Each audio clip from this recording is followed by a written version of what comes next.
దేశవ్యాప్తంగా లోక్సభ ఎన్నికలు 7 దశల్లో జరుగుతున్నాయి. మొత్తానికి 5 దశలు క్లియర్ అయ్యాయి. ఇంకా ఆరో దశకు సంబంధించి ఢిల్లీతో పాటు మిగిలిన 6 రాష్ట్రాల్లో మొత్తం 57 లోక్సభ స్థానాలకు ఎన్నికలు మే 20 తేదీన జరగబోతున్నాయి. మొత్తానికి ఢిల్లీలో ఈ 7 లోక్సభ స్థానాలకు ఎన్నికలు జరుగుతున్నాయి. మరి ఈ ఏర్పాట్లు ఏ విధంగా జరిగాయి? మరి ఢిల్లీలో ఓటర్లు ఎంతమంది ఉన్నారు?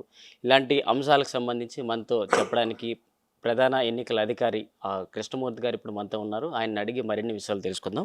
Sir, good evening sir. ఢిల్లీలో 7 లోక్సభ స్థానాలు ఉన్నాయి.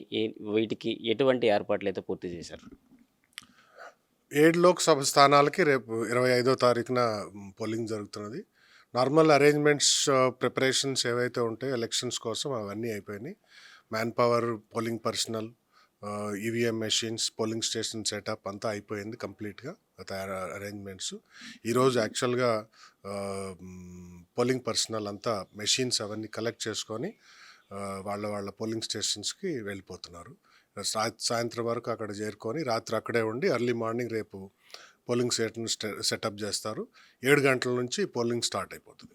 మొత్తానికి ఈ ఎన్నికల్లో ఎంతమంది విధులు నిర్వహిస్తున్నారు? గవర్నమెంట్ ఆఫీసర్లు ఎంతమంది ఉన్నారు? ఇటు పారామిలిటరీ కావచ్చు, మిలిటరీ కావచ్చు, ఎంతమంది మొత్తంగా ఈ విధుల్లో ఉన్నారు? దాదాపు 2 లక్షల అఫీషియల్స్ ఇన్వాల్వ్ అయ్యారు. సివిల్ అడ్మినిస్ట్రేషన్ నుంచి కానీ, paramilitary plus central paramilitary forces, లేకపోతే పోలీస్ ఫోర్సెస్, హోమ్ గార్డ్స్ మొత్తం కలిసి పోలింగ్ అఫీషియల్స్, పోలింగ్ రిలేటెడ్ యాక్టివిటీస్లో అనేది దాదాపు 1 లక్షకు పైనే ఉన్నారు. మన presiding officers, polling officers, sector officers, తర్వాత మైక్రో అబ్జర్వర్స్, ఇలా రకరకాల విధులు నిర్వహించే వాళ్ళు ఉన్నారు. వాళ్ళంతా కొన్ని నెలల నుంచి కొంతమంది జాయిన్ అయ్యారు. తర్వాత ఫేజ్ వైజ్ వాళ్ళందరికీ ట్రైనింగ్ అయిపోయింది. ఇప్పుడు ఎలక్షన్ కండక్ట్ చేయడానికి వాళ్ళు రెడీగా ఉన్నారు. మరి ఈ ఢిల్లీలో ఎంతమంది ఓటర్లు ఉన్నారు? వాళ్ళ వివరాలు మొత్తానికి ఎన్ని పోలింగ్ బూతుల్లో నిక్షిప్తం అవుతున్నాయి సార్? ఓటర్స్ సంఖ్య చూస్తే ఢిల్లీలో 1,52,50,000 పైనే ఓటర్స్ ఉన్నారు. వాటిలో 82 లక్షల పైన మెయిల్ ఓటర్స్ అయితే 70 లక్షల వరకు ఫీమేల్ ఓటర్స్ ఉన్నారు. ఒక 1230 మంది థర్డ్ జెండర్ అంటారు, ట్రాన్స్జెండర్, వాళ్ళు కూడా ఉన్నారు. ఇక పోలింగ్ స్టేషన్స్కి వస్తే 13,641 పోలింగ్ స్టేషన్స్ ఉన్నాయి. ఇవి 2,627 పోలింగ్ లొకేషన్స్లో ఇవి ఉన్నాయన్నమాట. సార్, ఇప్పుడు మొదటగా అంటే నవంబర్ 2023లో మొదటగా ఇటు ఓల్డేజ్ వయసు పైబడిన వారికి కావచ్చు, హ్యాండిక్యాప్డ్ కావచ్చు, తమ ఇంటి దగ్గర నుంచి ఓటు వేసుకునే అవకాశం మీద అప్పటి నుంచి ప్రారంభించారు. ఇప్పుడు ఢిల్లీలో ఎంతమంది ఈ అవకాశాన్ని ఉపయోగించుకుంటున్నారు సార్? ఢిల్లీలో దాదాపు 5,500 మంది ఆప్షన్ ఇచ్చారు హోమ్ ఓటింగ్ కోసం. సీనియర్ సిటిజన్స్ అంటే ఈ పర్పస్ కోసం 85 దాటిన వాళ్ళని సీనియర్ సిటీగా కన్సిడర్ చేస్తాము. అలానే వికలాంగులు అంటారు కదా, పర్సన్స్ విత్ డిజేబిలిటీస్, వాళ్ళకు కూడా ఈ ఫెసిలిటీ ఉన్నది. సో 5,500 మంది ఆప్ట్ చేశారు. ఆల్మోస్ట్ 95-96% వాళ్ళు ఆల్రెడీ ఓటింగ్ అయిపోయింది వాళ్ళది. అది కూడా కాకుండా ఈ యొక్క వర్గాలకి ఎవరైతే పోలింగ్ స్టేషన్కి వచ్చి ఓటింగ్ చేయాలనుకుంటారో కానీ వాళ్ళ దగ్గర రావడానికి కొంచెం ఇబ్బందిగా ఉంటే వాళ్ళ కోసం మేము ట్రాన్స్పోర్ట్ కూడా అరేంజ్ చేస్తాము. ఇంటి నుంచి పికప్ చేసుకొని పోలింగ్ స్టేషన్కి తీసుకొచ్చి అక్కడ పోలింగ్ స్టేషన్లో వీల్ చైర్స్ ఉంటాయి. తర్వాత వాలంటీర్స్ ఉంటారు. వీళ్ళకి డైరెక్ట్గా పోలింగ్ బూత్లోకి తీసుకెళ్ళి అక్కడ ఓటింగ్ చేపించి వాళ్ళ రిటర్న్ ఇంట్లో డ్రాప్ చేపిస్తారు. ఈ ఫెసిలిటీ కూడా ఉన్నది. సార్, ఇప్పుడు ప్రస్తుతం ఢిల్లీలో అత్యధిక ఉష్ణోగ్రతలు నమోదవుతున్నాయి. 45-46 ఉష్ణోగ్రతలు నమోదవుతున్నాయి. మరి ఓటర్లు అందరూ ఈ పోలింగ్ స్టేషన్కి వచ్చి ఓటు వేయాలంటే మీరు ఎటువంటి ఏర్పాట్లు చేయబోతున్నారు? అందరినీ వచ్చి 100% ఓటింగ్ అవ్వడానికి మీరు ఎటువంటి ఏర్పాట్లు చేస్తున్నారు? 100% ఓటింగ్ అయితే కాదు ఎక్కడ కూడా. కాకపోతే ఈ యొక్క వేడి వల్ల హీట్ వేవ్ని మీరు అన్నట్లుగా ఐఎండి వాళ్ళు ప్రెడిక్ట్ చేశారు. దానికి ఎప్పటి నుంచి అయితే ప్రెడిక్ట్ చేశారో గత 2-3 వారాలుగా మేము దానితో మిటిగేట్ అంటే డీల్ చేయడానికి రకరకాల ఇనిషియేటివ్స్ తీసుకున్నాము.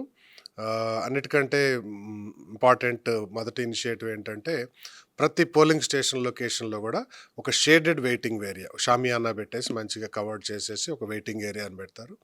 అలాగే పోలింగ్ స్టేషన్ బయట క్యూ ఉంటుంది కదా, ఆ క్యూను కూడా షామియానాతో కవర్ చేస్తారు. సో ఎండలో నిలబడే అవసరం ఉండదు.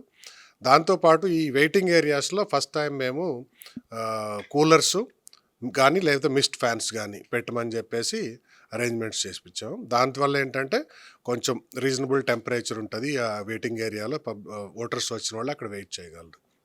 సార్ ఫైనల్గా ఇది ఢిల్లీలో కాకుండా ఇది కాకుండా ఇంకా మీరు అడిగిన దానికి పూర్తిగా చెప్పాలంటే హీట్ వేవ్ డీల్ చేయడానికి వాటర్ సప్లై చాలా ఇంపార్టెంట్. ప్రతి పోలింగ్ లొకేషన్లో కూడా చల్లటి తాగే నీరు దొరికేటట్లు వాళ్ళకి మేము ఏర్పాట్లు చేశాము. అది కాకుండా ఇంకొక ముఖ్యమైన విషయం, ఈసారి మేము ఫస్ట్ టైం ఏం చేస్తున్నామంటే ప్రతి పోలింగ్ స్టేషన్ లొకేషన్లో కూడా పారామెడికల్ స్టాఫ్ అంటారు కదా, హెల్త్ డిపార్ట్మెంట్ నుంచి వాళ్ళని డిప్లాయ్ చేస్తున్నాము. వాళ్ళు basic medical kit, essential medicines తీసుకొని ఓఆర్ఎస్, గ్లూకోజ్ ఇట్లాంటి హీట్ వేవ్తో డీల్ చేసానికి అక్కడ ప్రతి పోలింగ్ స్టేషన్ ఏరియాలు ఉంటారు. ఎవరికైనా ఏదైనా ప్రాబ్లం అయితే వెంటనే వాళ్ళకి ట్రీట్ చేస్తారు. సార్ ఫైనల్గా ఎటువంటి సమస్యాత్మక ప్రాంతాలు ఈ ఢిల్లీలో ఉండబోతున్నాయి, లేకపోతే ఉన్న వాటిని ఎటువంటి క్లియర్ చేస్తూ ముందుకెళ్ళబోతున్నారు సార్? సమస్యాత్మక ప్రాంతాలంటే కొన్ని వలరబుల్ క్రిటికల్ పోలింగ్ స్టేషన్లు అంటాం వాటిని. పాత హిస్టరీని బట్టి కొన్ని పారామీటర్స్ మీద వాటిని డిసైడ్ చేస్తాము. ఆ లొకేషన్స్లో ఆ పోలింగ్ స్టేషన్ ఏరియాలో కొంచెం సెక్యూరిటీ నార్మల్ కంటే కూడా కొంచెం అడిషనల్గా డిప్లాయ్ చేస్తారు. దాంతోపాటు ఈ పోలింగ్ స్టేషన్ అన్నిటిలో కూడా వెబ్ కాస్టింగ్ని ఏర్పాట్లు చేశాము. దానివల్ల అక్కడ పోలింగ్ స్టేషన్ లోపల, పోలింగ్ స్టేషన్ బయట ఏమేమి జరుగుతున్నది అనేది అక్కడ ఇన్స్టాల్ చేసిన కెమెరాస్ త్రూ మాకు లైవ్ ఫీడ్ ఆన్లైన్ వస్తూ ఉంటుంది. ఇక్కడ కూర్చొని కానీ మా ఆఫీస్లో కానీ ఆర్ఓ ఆఫీస్లో కానీ దాన్ని చూస్తూ ఉంటారు రెగ్యులర్గా. కంట్రోల్ రూమ్ ఉంటుంది, దానిలో మా మ్యాన్ పవర్ డిప్లాయిడ్ ఉంటారు, వాళ్ళు చూస్తూ ఉంటారు. ఎక్కడ ఏదైనా గొడవ జరిగినా, ఏదైనా అవకతవకలు జరిగినా కూడా వెంటనే మేము ఇంటర్వ్యూ అయ్యి చర్యలు తీసుకుంటాం. సార్ ఫైనల్గా ఇప్పుడు సాటర్డే వస్తుంది, నెక్స్ట్ సండే వస్తుంది. ఇప్పుడు యూత్ అంతా కూడా హాలిడేస్ వచ్చాయంటే టూర్స్కి వెళ్ళడానికి ప్లాన్ చేసుకుంటారు. ఇప్పుడు ఎలక్షన్స్ వస్తున్నాయి, యువత అందరికీ మీరు ఎటువంటి సందేశాలు ఇవ్వబోతున్నారు సార్? యువతే కాదు, ప్రతి ఒక్కళ్ళకి ఎవరైతే ఓటర్ ఉన్నారో ప్రతి ఓటర్కి కూడా ఇచ్చే సందేశం ఒకటే. ఓటు హక్కు అనేది చాలా అమూల్యమైన హక్కు. భారత రాజ్యాంగం మనందరికీ ఇచ్చింది ఇది.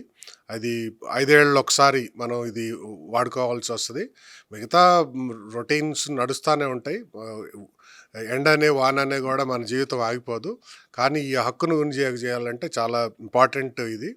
కాబట్టి 25వ తారీఖు రోజు ఓటింగ్ రోజు ప్రతి ఒక్కళ్ళు కూడా, ప్రతి ఎలిజిబుల్ ఓటర్ కూడా వచ్చి ఓటింగ్ చేసి వాళ్ళ డ్యూటీని వాళ్ళు నిర్వహించాలని చెప్పేసి కోరుతున్నాం.